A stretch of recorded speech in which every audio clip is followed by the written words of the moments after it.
They've waited for 2 years and don't want to miss a minute. Oh, how are you? Enjoy stuff, have fun. Gone are the normally hushed tones of a traditional art gallery as people enjoy a drink and the music of electric cellist Benjamin Gates or the beats of DJ Little Bacon Bear. Flowers are the theme. There are already many floral paintings in the National Gallery of Art's collection, but tonight there's a new piece on display. Artist Emily Paluska makes paper flowers by hand. She recreated the vase of flowers by 17th century painter Jan Davids de Heem, especially for the event.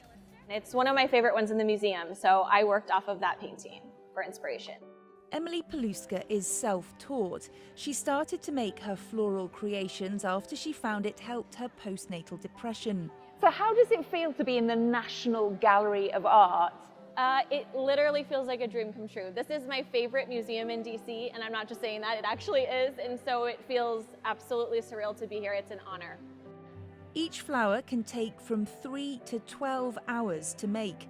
Her recreation of the vase of flowers took 100 hours of work. I used German and Italian crepe paper and glue. I use paints and pastels to accentuate colors and dimension, and a little bit of clay, but it's 99% paper and wire, and a lot of glue. Korean by birth, Emily Paluska says her heritage is a major influence on her work. There's a lot of meaningful flowers in Korean culture, and actually what's interesting in Korea is you have a birth flower for every single day of the year, unlike here where there's a birth month flower, there's one every single day. So I think a lot about my Korean heritage when I make flowers. For example, these plum blossoms and chrysanthemums mean a lot in Korean culture, and so when I made these pieces, it was to honor my heritage. This is the first time the gallery has opened its doors at night since the pandemic. Personally, I'm just really excited that we're back. We're able to offer this again, and I think it's really exciting to be open in the evenings outside of our normal hours. So I think this is a great opportunity for people who can't make it during the weekday, can't make it on the weekends. It's a chance to engage, but also the programming is really more about making it a bit more casual. That gets Emily Paluska's approval. I think sometimes art can feel a little bit exclusive, like it's a little hard to break into.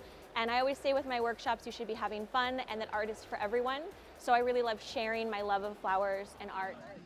And there is an abundance of both here. The flower theme spills outside the gallery walls as visitors get the chance to make their own floral creations. It's 7:20 in the evening here, and usually the doors to this museum would be locked shut at this time. Instead, there are thousands of people out here and inside the museum enjoying art on a spring evening. And even making their own pieces. We're making art, and it's sort of like 3D because it's real life and we're gluing it together. So it's like I'm part of the exhibit myself. I'm excited. I always go to the museum during the day or on the weekend, and this was just a different way to look at art at night. I thought it was so cool. I saw it on TikTok and I was like, I have to come to the next one. I have to be there. They gave us flowers. I'm putting this up in my room. I can't wait. The National Gallery's evening programme may have been on a pandemic hiatus, but it's back with a vengeance, with visitors making up for lost time and once again enjoying a shared cultural experience. Kate Fisher, CGTN, Washington.